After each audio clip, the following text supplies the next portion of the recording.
मनुष्य चाहे कितना भी प्रयास क्यों ना कर ले, कितना भी प्रयत्न क्यों ना कर ले, उसे अपने कर्मों का फल तो भोगना ही पड़ता है।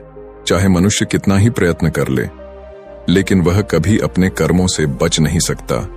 जैसी करनी वैसी भरनी, यह वाक्य तो आपने सुना ही होगा। अर्थात जैसे आप कर्म करोगे वैसा ही आपको फल भी प्राप्त होगा। लेकिन मेरा एक प्रश्न है, क्या आप इस बात पर यकीन करते हैं कि जैसा आप कर्म करेंगे वैसा ही आपको फल भी मिलेगा? अब आप में से अधिकतर लोगों के मन में यह प्रश्न जरूर उठ रहा होगा, क्योंकि इसमें पूछने वाली बात क्या है? ये तो सत्य ही है कि जैसे हम कर्म करेंगे वैसा ही हमें फल भी मिलेगा। लेकिन एक बार के लिए आंखें बंद करके अपने आप से यह प्रश्न कीजिए, देखिएगा कि आपको इस प्रश्न का उत्तर स्पष्टता से नहीं मिल पाएगा। कहीं ना कहीं आपके मन में एक संशय जरूर होगा कि क्या यह बात सच है या झूठ। दोस्तों, आज इस कहानी से हम समझेंगे कर्मों का खेल। आखिर अच्छे कर्मों का फल अच्छा और बुरे कर्मों का फल बुरा कैसे होता है?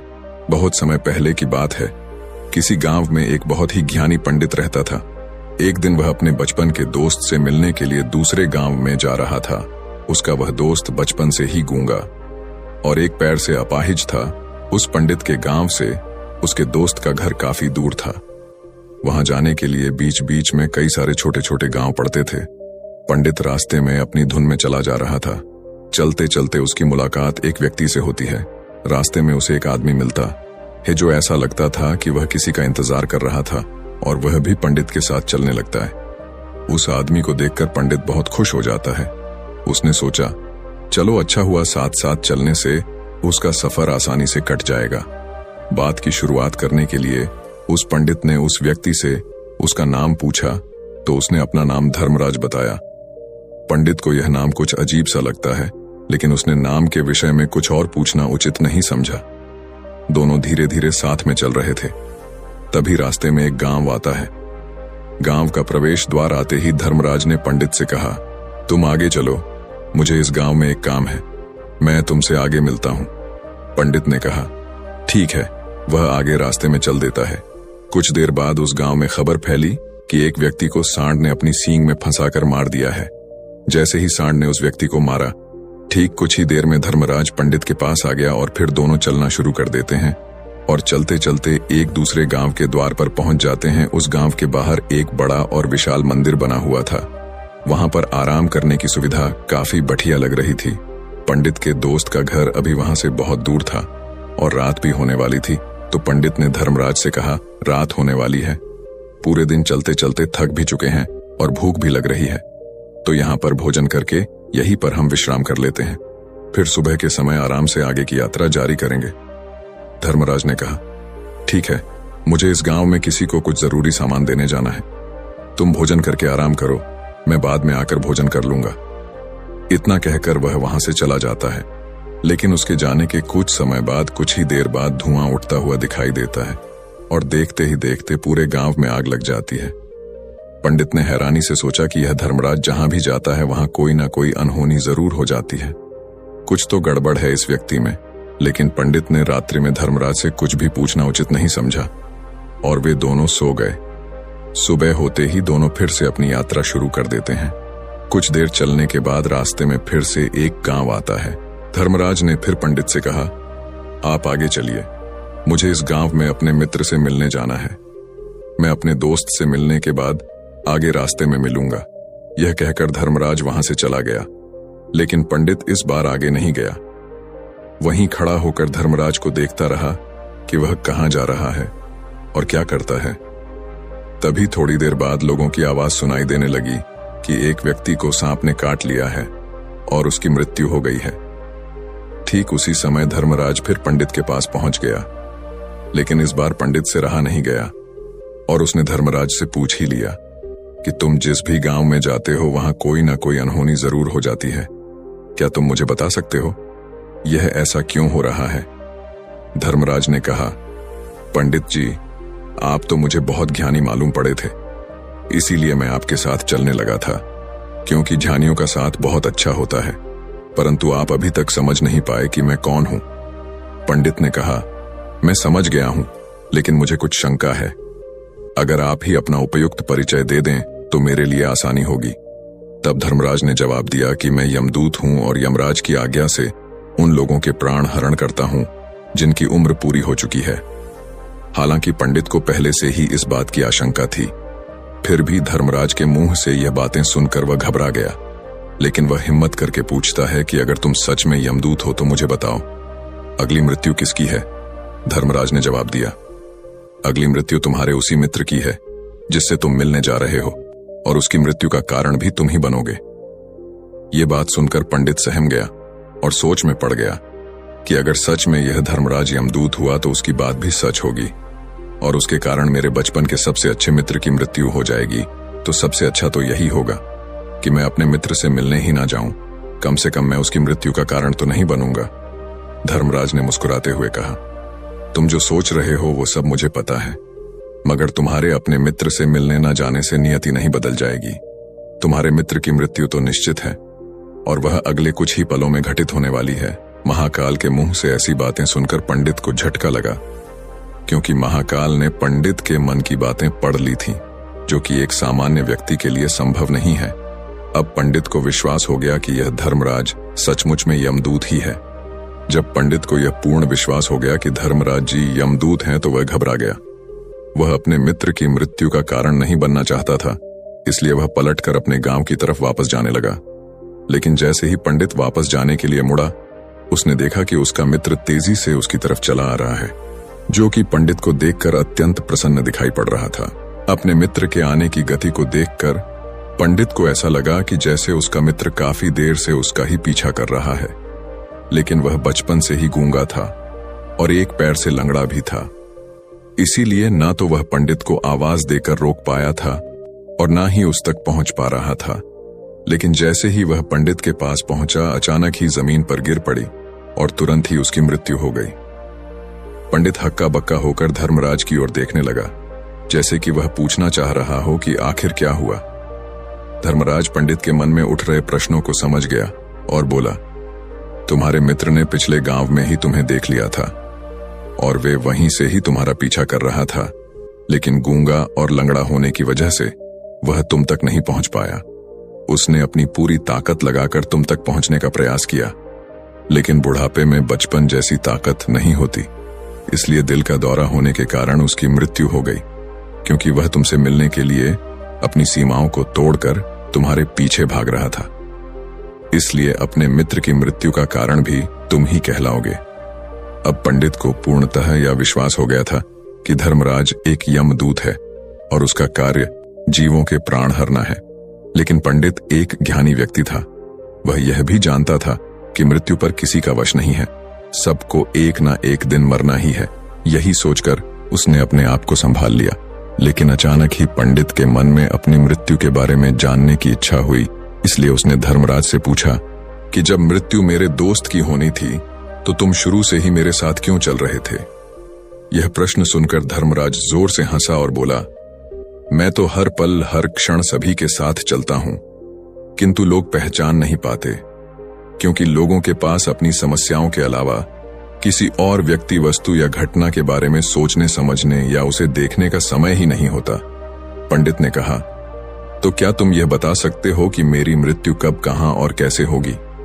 महाकाल ने कहा, हालांकि किसी भी सामान्य जीव के लिए अपनी मृत्यु के बारे में जानना ठीक नहीं है, क्योंकि कोई भी जीव हो या जानकर, वह अपनी मृत्यु के बारे में जानकर बहुत दुखी हो जाता है। हालांकि तुम जानी व्यक्ति मालूम पड़ते हो और तुमने जिस तरीके से अपने मित्र की मृत्यु को सहन कर लिया है, उसे देखकर लगता है कि तुम अपनी मृत्यु के बारे में जानकर भी दुखी नहीं होंगे। महाकाल ने कहा, तो सुनो, तुम्हारी मृत्यु आज से ठीक 6 महीने बाद आज ही के दिन किसी दूसरे राज्य में फांसी लगने से होगी, और सबसे हैरानी की बात तो ये होगी कि तुम स्वयं ही खुशी से उस फांसी को स्वीकार कर लोगे। इतना कहकर धर्मराज वहां से चला गया, क्योंकि अब धर्मराज के पास पंडित के साथ चलते रहने का कोई कारण न था। इसके बाद पंडित ने अपने मित्र के शरीर का अंतिम संस्कार किया और यथाशक्ति उसके क्रियाकर्म करके अपने गांव वापस आ गया। लेकिन कोई व्यक्ति कितना भी ज्ञानी क्यों ना हो, अपनी मृत्यु के बारे में जानकर दुखी तो होता ही है और मृत्यु से बचने का कोई ना कोई उपाय भी खोजता है।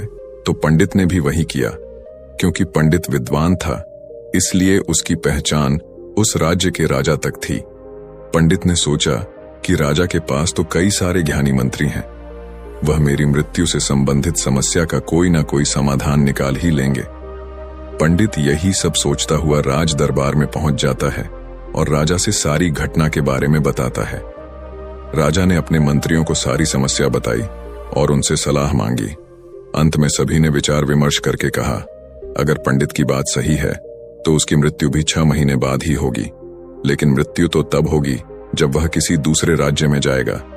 यदि वह किसी दूसरे राज्य में जाए ही ना तो मृत्यु ही नहीं होगी। मंत्रियों की यह सलाह राजा को भी सही लगी। इसके बाद पंडित के रहने की सारी व्यवस्था महल में ही कर दी गई और राजा के आदेश के बिना उस पंडित से किसी को भी नहीं मिलने दिया जाता था। लेकिन पंडित कहीं भी आ जा सकता था ताकि पंडित को यह न लगे कि वह राजा की कैद में है, परंतु पंडित डर के मारे स्वयं ही कहीं आता जाता नहीं था। धीरे धीरे महीने गुजरते गए और पंडित की मृत्यु का समय नजदीक आने लगा और अंततः वह भी दिन आ गया जिस दिन पंडित की मृत्यु होनी थी। तो जिस दिन पंडित की मृत्यु होनी थी उसकी एक रात पहले पंडित डर के मारे जल्दी ही सो गया ताकि जल्दी से वह रात बीत जाए और अगला दिन आ जाए ताकि उसकी मृत्यु टल सके। यही सोचकर वह जल्दी सो जाता है।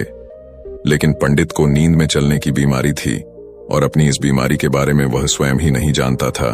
तो फिर राजा मंत्री या किसी वैद्य को इसके बारे में बताने का कोई प्रश्न ही नहीं उठता। पंडित अपनी मृत्यु को लेकर बहुत चिंतित था। वह पिछले कई दिनों से ठीक है, सो भी नहीं पा रहा था और नींद में चलने की बीमारी भी तभी होती है जब व्यक्ति ठीक से सो नहीं पा रहा हो। तो उस रात भी पंडित को नींद में चलने का दौरा पड़ा। वह उठा और महल से निकलकर अस्तबल में गया। क्योंकि पंडित राजा का खास मेहमान था, इसलिए किसी भी पहरेदार ने उसे नहीं रोका और ना ही किसी तरह की कोई पूछताछ की। अस्तबल में पहुंचकर वह सबसे तेज चलने वाले घोड़े की पीठ पर सवार होकर नींद में ही अपने राज्य की सीमा से बाहर दूसरे पड़ोसी राज्य में चला गया। इतना ही नहीं, वह दूसरे राज्य के राजा के महल में पहुंच गया। उस महल के पहरेदार ने भी उसे नहीं रोका और ना ही कोई पूछताछ की। सभी लोग रात्रि का अंतिम प्रहार होने के कारण गहरी नींद में थे। वह पंडित सीधे राजा के सैन्य कक्ष में पहुंचा जहां राजा और रानी सो रहे थे। वह पंडित वहीं जाकर सो गया। सुबह हुई तो राजा ने पंडित को रानी के बगल में सोया हुआ देखा तो राजा बहुत क्रोधित हो गया। राजा ने पंडित को कैद करने का आदेश दे दिया। पंडित गिरफ्तार हो गया, लेकिन पंडित तो भौचक्का था। उसे तो कुछ समझ नहीं आ रहा था कि आखिर वह दूसरे राज्य में और राजा के सैन्य कक्ष में कैसे पहुंचा। लेकिन वहां उसकी यह सब सुनने वाला कोई नहीं था। अगली सुबह राजा ने पंडित को दरबार में पेश करने का आदेश दिया। कुछ देर बाद उस पंडित को दरबार में लाया गया। पंडित को देखते ही राजा इतना बबूला हो गया कि उसे फांसी पर चढ़ा देने का हुक्म सुना दिया। फांसी की सजा सुनकर पंडित कांप गया, लेकिन फिर भी थोड़ी सी हिम्मत जुटाकर राजा से बोला, महाराज, मैं नहीं जानता कि मैं राजमहल तक कैसे पहुंचा। मैं यह भी नहीं जानता हूं कि आपके सैन्य कक्ष तक मैं कैसे आया और आपके महल के किसी पहरेदार या सैनिक ने मुझे रोका क्यों नहीं। लेकिन मैं इतना जरूर जानता हूं कि आज मेरी मृत्यु होनी थी और वो होनी भी जा रही है। राजा को यह बात थोड़ी अजीब लगी। उसने पंडित से पूछा, तुम्हें कैसे पता कि आज तुम्हारी मृत्यु होनी है? राजा के इस प्रश्न के जवाब में पंडित ने पिछले 6 महीने का सारा वाक्य राजा को सुना दिया और बोला, महाराज, मेरा क्या किसी भी सामान्य व्यक्ति में इतना साहस नहीं कि वह राजा के सैन्य कक्ष में राजा की उपस्थिति में रानी के साथ सो जाए। राजा को पंडित की बात में थोड़ा तर्क दिखाई पड़ा, परंतु उसने सोचा कि यह मृत्यु से बचने के लिए धर्मराज और उसके द्वारा अपनी मृत्यु की भविष्यवाणी की कहानी बना रहा है। इसलिए राजा ने पंडित से कहा, यदि तुम्हारी बात सत्य है और आज यह तुम्हारी मृत्यु का दिन है जैसा कि यमदूत धर्मराज ने तुमसे कहा था, तो आज तुम्हारी मृत्यु का कारण मैं नहीं बनूंगा। लेकिन यदि तुम्हारी बात झूठी निकली तो निश्चित ही आज तुम्हारी मृत्यु का दिन होगा ना, क्योंकि जिस राज्य से पंडित आया था उस राज्य का राजा इस राजा का मित्र था। इसलिए इस राजा ने तुरंत अपने 2 सैनिकों को पड़ोसी राजा के पास भेजकर पंडित की बात की सत्यता का प्रमाण मांगा भेजा। भेजे गए सैनिक शाम तक लौटे और उन्होंने राजा को बताया कि महाराज, पंडित जो कुछ भी कह रहा है वह सब सत्य है पड़ोसी राज्य के राजा ने पिछले 6 महीने से पंडित के रहने की सारी व्यवस्था अपने ही महल में कर रखी थी। पंडित राजा का खास मेहमान था। कल शाम राजा आखिरी बार पंडित से उसके कक्ष में मिले थे और उसके बाद यह इस राज्य में कैसे पहुंच गया इसकी जानकारी किसी को भी नहीं है। इसलिए उस राज्य के राजा के अनुसार पंडित को फांसी की सजा देना ठीक नहीं है। लेकिन राजा के सामने एक नई समस्या थी, क्योंकि उसने बिना पूरी बात जाने ही पंडित को फांसी की सजा सुना दी थी। इसलिए अगर पंडित को फांसी नहीं दी जाती तो राजा के वचन का अपमान हो जाएगा। लेकिन अगर राजा की बात का मान रखा जाए तो बेवजह ही एक निर्दोष व्यक्ति की मौत हो जाएगी। राजा ने अपने सभी मंत्रियों से इस बारे में सुझाव मांगा तो मंत्रियों ने राजा को सुझाव दिया कि महाराज, पंडित को एक कच्चे सूत के धागे से फांसी लगवा दी जाए। इससे आपके कथन का भी मान रह जाएगा और कच्चे सूत के धागे से पंडित को फांसी भी नहीं लगेगी और उसके प्राण भी बच जाएंगे। राजा को मंत्रियों का यह सुझाव पसंद आया और उसने ऐसा ही करने का आदेश दे दिया। पंडित के लिए कच्चे सूत के धागे से फांसी का फंदा बनाया गया और नियम के अनुसार पंडित को फांसी पर चढ़ाया जाने लगा। सभी लोग बहुत खुश थे कि ना तो पंडित मरेगा और ना ही राजा का वचन खाली जाएगा। पंडित को भी पूर्ण विश्वास था ये सूद के धागे से तो उसकी मृत्यु हो ही नहीं सकती। पंडित उस पर चढ़ने के लिए तैयार हो गया, जैसा कि धर्मराज ने भविष्यवाणी की थी कि तुम खुद ही अपनी फांसी को स्वीकार करोगे। लेकिन जैसे ही पंडित को फांसी दी गई, सूद का धागा तो टूट गया, लेकिन टूटने से पहले उसने अपना काम कर दिया था। पंडित के गले की एक नस सूद के धागे के झटके से कट चुकी थी और पंडित जमीन पर पड़ा तड़प रहा था। उस पल उसके गले से खून की फुहार निकल रही थी और देखते ही देखते पंडित का शरीर पूरी तरह से शांत हो गया। सभी लोग आश्चर्यचकित थे और पंडित को मरता हुआ देख रहे थे। किसी को विश्वास नहीं हो रहा था कि कच्चे सूत के धागे से भी किसी इंसान की मृत्यु हो सकती है। लेकिन घटना तो घट चुकी थी। नियति ने अपना काम कर दिया था और धर्मराज की भविष्यवाणी सच हो चुकी थी। दोस्तों, श्रीमद् भागवत गीता में भगवान श्री कृष्ण ने कहा है, जो होना होता है वह होकर ही रहता है।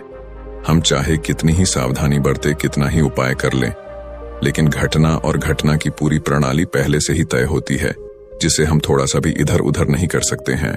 दोस्तों, शायद इसीलिए ईश्वर ने हमें भविष्य जानने की क्षमता नहीं दी है, ताकि हम अपने जीवन को ज्यादा बेहतर तरीके से जी सके। और यही बात उस पंडित पर भी लागू होती है। अगर पंडित ने महाकाल से अपनी मृत्यु के बारे में ना पूछा होता तो 6 महीने तक राजा के महल में कैद रहकर डर डर कर जीने की बजाय ज्यादा बेहतर जीवन जीता। दोस्तों, आपने आज के इस वीडियो से क्या सीखा वह मुझे आप कमेंट में बता सकते हैं। इसी के साथ में उम्मीद है कि आपको आज की वीडियो पसंद आई होगी, तो इस वीडियो को उस इंसान को शेयर करें जिससे यह कहानी सुनने की जरूरत है और उसी के ठीक बाद चैनल को सब्सक्राइब करें। तो चलिए फिर मिलते हैं ऐसी एक और नई वीडियो में एक नए मैसेज के साथ। तब तक के लिए अपना ख्याल रखें। धन्यवाद और नमो बुद्धाय।